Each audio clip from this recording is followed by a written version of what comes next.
Coming to you from the Hobbit Hole Studio in Bobcaygeon, I'm one of your hosts, Terry. And I'm a life form Jim. We're not sure if he's synthetic or a projection, whether he's version 2.0 or 3.0, but Jim's been around the block a few times. Off my block, too.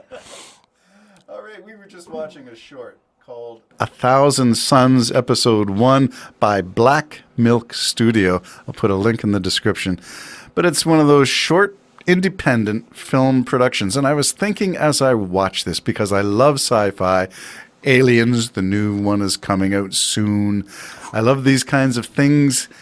They do take me back to watching the first Aliens, I'm going to say 76 or something like that, with Sigourney Weaver in the Cinesphere at Ontario Place, where the aliens were practically dripping their venom on you. Oh, that would have been brutal. It was brutal. It was just mind-numbingly huge.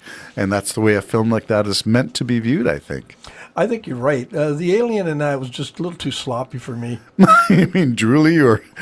Well, I'm one of those funny ones. I like. Let's see. I like what we watched here. It was very technical, and the craft coming and landing. Him very comfortable with it. I didn't really fully understand what we're actually watching. And he went to the one planet, no signs of life. Went to another planet and went.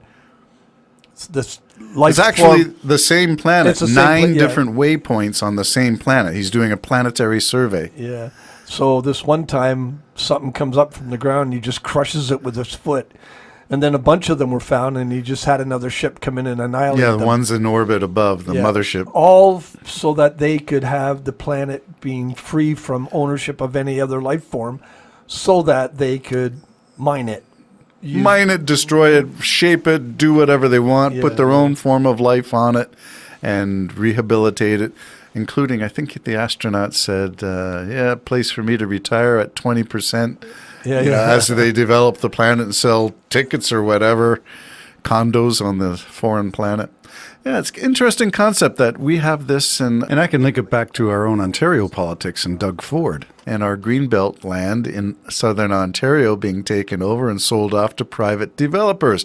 No signs of life, no farmers here, no production here. Let's just use it for a subdivision, not for housing like Sixplex we talked about as well, solving the housing crisis. What about independent homes, multi-million-dollar homes and subdivisions? That really solves our housing crisis for new immigrants, new Canadians, the poor, the middle class. Where are the affordable houses in an Ford government plan? I would make it a 30-mile long golf course with homes linking it all through. Then you have your wildlife area. Yeah, so you can see the extensions of the argument if you're willing to do that in the suburbs in Toronto, the GTA. On a planetary level, would you be willing to do the same thing? Rip it off, take it for your own? Well, it depends who has control of it. If it's just for the greedy, of course they'll do that. We see it in all walks of life now. I'm not necessarily saying what Ford's doing. You may be completely right. I don't know. But I see all kinds of things to make money. They're destroying a people, everything. Some people just couldn't care less about others. And therefore, the same people couldn't care less about another life form. I like that. He got it in the end, by the way, folks. He got it in the end. He was kind of squished. Yeah, he was squished. By a very large, we can assume it's a mother or father creature, ginormous, like really big. Yeah, like you're 30-story high. Yeah. So when they tread on you, you really end up under the boot. Okay, so my point with this one was taking the development theme from Greenbelt, Ontario, privatizing resources and doing everything for profit, or as the Bible says, filthy lucre, or is that a Shakespearean term as well, to this notion that planetary development can be on the same scale for the same motive, greed. And you said it wisely, I think, when you said people who have no concern about somebody else will not have concern for a lot of others as well. Well, yeah, look at those who got rich on the opioids and stuff like that. Developed the they American. Knew they're killing people, and they're on the boat, their yachts, having champagne, entertaining beautiful bikini dressed women. They don't care. I mean, they just simply couldn't care less. Yeah. And it's a real wicked part of some of humanity, Now I'm gonna- where you don't care the results, you have no conscience. So selfishness. We've had this argument with different people in our circles that selfishness leads to what I would call libertarianism, and the extension of libertarianism is anarchy and chaos. I think it's more of not selfishness as much as a superiority. I deserve it. You're stupid. I made the money. But isn't that arrogance? Well, it's arrogance. Yeah, arrogance. It's just this arrogance that we're just better than you, and we've seen that in mankind with immigrants and all kinds of different things. You know, You mean the treatment the treatment of people coming in? Yeah. I mean, they're human beings. If you stop and think about it, even the Bible talks about the immigrant. Be kind to the immigrant and all the rest of it. We need this flow of people. To sterilize yourself, you're going to end up sterile. You're going to end up in You're talking about a gene pool. a gene pool of crazies, and maybe even North America's even reached that point where there seems to be this collective insanity, which I view going on, digesting lies and in digesting those lies, somehow twisting it in your mind that it's for the greater good. Are you going to interpret that as being rooted in a gene pool problem? I don't know.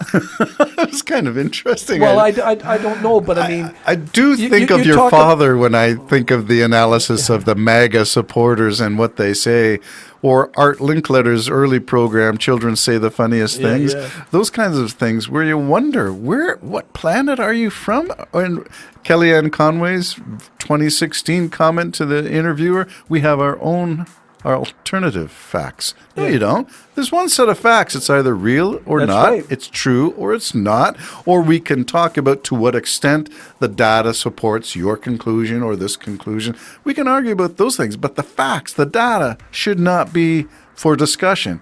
It is or it isn't. yeah, and I mean, there's a lot of things that can be up for discussion. I guess you can discuss data or all kinds of charts and different things. But as you said, a fact.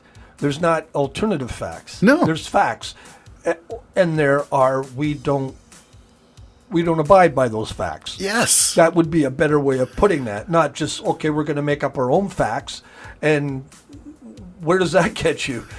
But that seems to be where the world is now. We've seen some of the masses of people who seem to be totally okay with what used to be very important to the human race, and that was not to lie. And if you lied, you were branded as a liar. Have we lost our way in terms of ethics and morality then? Yes. And what would you attribute that slide away from ethics to? Well, I just think it's. Is it something in the drinking water, in the Well- cereal, in the prepackaged food that we ingest, the plastic wrapping? Well, no, more in the attitude of it's all about me, or in the attitude of I'll be fine, too bad about you. That kind of, So where did that come from? That wasn't there, let's say, go back to World War II, the greatest generation, those who fought in World War II, who rallied around the flag, patriotism, the flag waving that goes on today, and I'll speak from my view looking out my front window, is not what I would call patriotism. No, and I mean, the biggest thing, in my opinion, and I'm no expert, but the biggest thing that has happened to mankind is the quest for knowledge is there for anyone.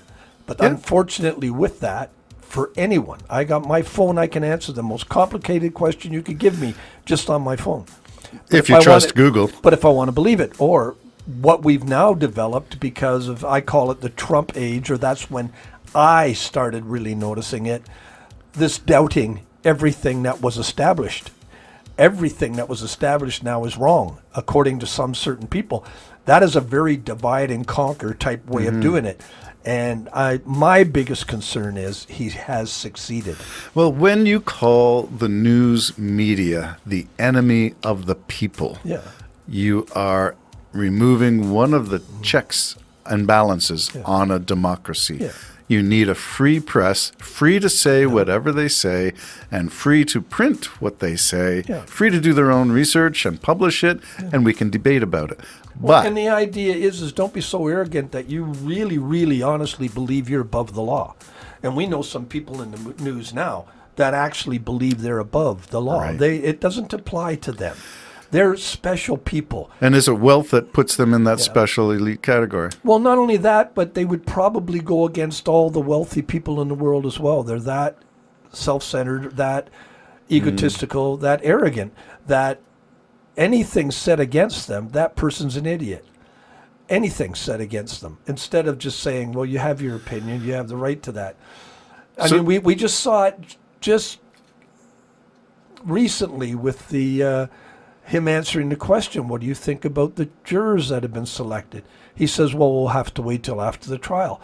Now, you know as well as I know, that means if they let me off, they're good. If they don't let me off, they're bad. That's his whole world. Mm-hmm. But he's not alone like that. There are others like that out there. Mm-hmm. And somehow he has found them. It's like my son said to me, I think it was Justin said, you got to find your audience, Dad. You know. We have, Bob. Thanks for listening. Yeah. But the idea is yes, if you can communicate to a certain number of people and you found them and they found you, they'll defend you through a lie. They'll defend. Trump was right when he said, I could shoot a guy right in the middle of the street and his followers would not fall away. That was way back in 2016. But they'd say he was justified because they do think he is the orange Jesus or whatever. Yellow Jesus, yeah. whatever it is. You're right. Yeah. You're right. They think he is the all in all. And he's the epitome of not being the all in all. Well, that's why the argument for presidential immunity, Trump is the only one who's saying presidential immunity. No other president in history has said that Not about even their Nixon. office.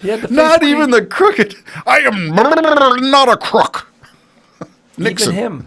Even him. Trump is far worse than Nixon, and he was the most despicable president acting in a very roguish thug boss, mob boss. Well, he had the same mentality. Didn't he? Same. I'm the president. Yeah. What do you mean you're telling me what to do? I can't break the law. That's right. Nixon said that. Yeah.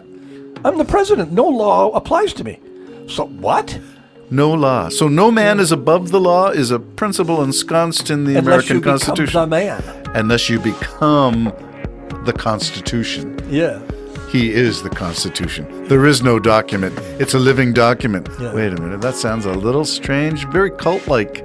Yeah, doesn't it? Yeah, kind of religious. I don't know if we want to get into that one. Let's leave this topic and wrap it back up by saying 1,000 Suns Episode 1 is an independent studio production, a short flick, 4.5 minutes or something like that.